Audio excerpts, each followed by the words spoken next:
नमस्कार दोस्तों, तो क्या हाल चाल है आप लोगों का। मैं हूं आपका दोस्त देव खन्ना और आज मैं आप लोगों को एक कहानी सुनाने वाला हूं जो कि एक सच्ची घटना पर आधारित है। तो बिना देरी करे शुरू करते हैं। ये कहानी है थाईलैंड की। थाईलैंड में दो कपल थे जो कि एक दूसरे से बहुत प्यार करते थे और आगे जाकर उन्होंने शादी करने का फैसला किया था। कुछ समय तक उनकी शादीशुदा जिंदगी बहुत अच्छी तरह से बीत रही थी, लेकिन कुछ समय बाद उनकी लाइफ में कुछ ऐसा होने लगा जिसकी वजह से उनके बहुत ज़्यादा झगड़े होने लगे। वो बहुत ज़्यादा लड़ाइयाँ करने लगे और उन दोनों ने ये डिसाइड किया कि हम दोनों एक दूसरे के साथ नहीं रह सकते। उन दोनों ने एक दूसरे को डिवोर्स दे दिया और दोनों ने अपने रास्ते बदल दिए। दोनों एक दूसरे से अलग हो गए। मीनवाइल जो आदमी था जिसका नाम था नीलम, उसने अपनी बीवी की यादों को भुलाने के लिए शराब का सहारा लेना शुरू कर दिया था। दूसरी तरफ वो औरत जिसका नाम लेमाई था, उसने भी अपने अकेलेपन को दूर करने के लिए एक बच्चे गोद लेने का फैसला किया और उस बच्चे का नाम रखा जैसाई।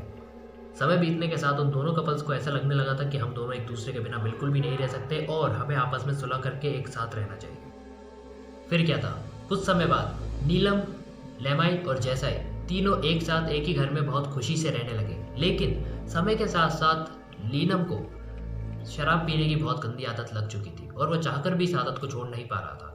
इस वजह से लेमाई के साथ नीलम का कई बार बहुत बुरा झगड़ा हो जाया करता था।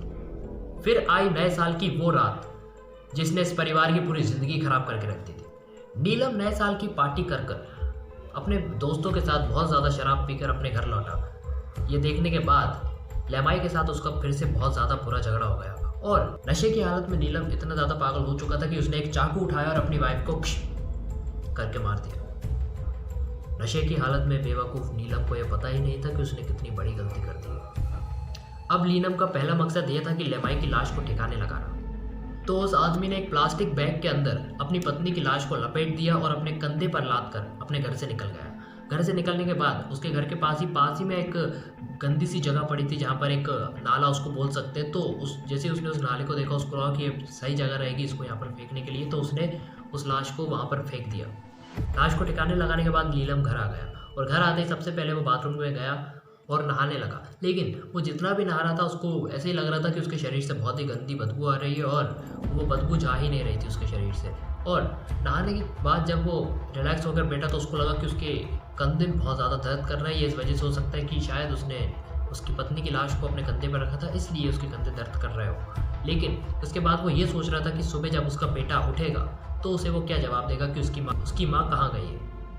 तो उसने सोचा था कि वो अपने बेटे को ये कह देगा कि उसकी माँ कुछ दिनों के लिए अपनी माँ के घर गई है, मतलब बाहर गई है। लेकिन अगली सुबह जब उसका बेटा उठा तो उसने उसकी माँ के बारे में कुछ नहीं पूछा। बस वो उसके पिता को ऐसे घूर के देख रहा था और बस थोड़ी देर बाद वो वहाँ से चला गया। नीलम को हैरानी तो हुई कि उसके बेटे ने अपनी माँ के बारे में कुछ पूछा क्यों नहीं। खैर, ये सब होने के बाद वो अपने काम पर निकल गया नीलम। लेकिन उसके गर्दन में और कंधे में बहुत तेज़ दर्द हो रहा था और वो उस दर्द को बर्दाश्त नहीं कर पा रहा था और उसके शरीर से भी थोड़ी दुर्गंध आ रही थी। तो वो एक डॉक्टर के पास गया और डॉक्टर के पास जैसे ही गया तो उसने अपना वज़न नापा। जब नापा अपना तो वो आश्चर्यचकित रह गया। जैसे ही उसने देखा तो उसका वज़न 2 गुना हो चुका था। जब मतलब कुछ टाइम पहले उसका वज़न सामान्य था, लेकिन इस दिन उसका वज़न 2 गुना हो चुका था उसके असल वज़न से। उसको ये बात बहुत अजीब लगी, लेकिन कोई बात नहीं।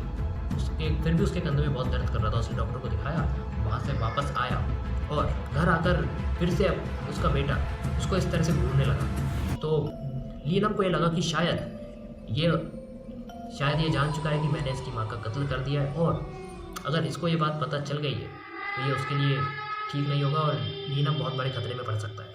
तो नीलम ने अपने बेटे से पूछने की कोशिश की कि बेटा तुम मुझसे कुछ पूछना चाहते हो। तो उसके बेटे जैसाई ने कहा हाँ। तो नीलम ने कहा कि क्या तुम अपनी माँ के बारे में कुछ पूछना चाहते हो। तो जैसाई ने थोड़ा सोचा और कहा हाँ। नीलम ने कहा कि क्या तुम ये जानना चाहते हो कि तुम्हारी माँ कहाँ गई है। जैसाई ने कहा नहीं, मैं सिर्फ इतना जानना चाहता हूँ कि माँ की आंखें इस तरह सफ़ेद क्यों हो गई है और उनके कपड़े इतने गंदे क्यों हैं और पिछले 2 दिन से आप उनको अपने कंधे पर बिठाकर क्यों घूम रहे हैं। बस।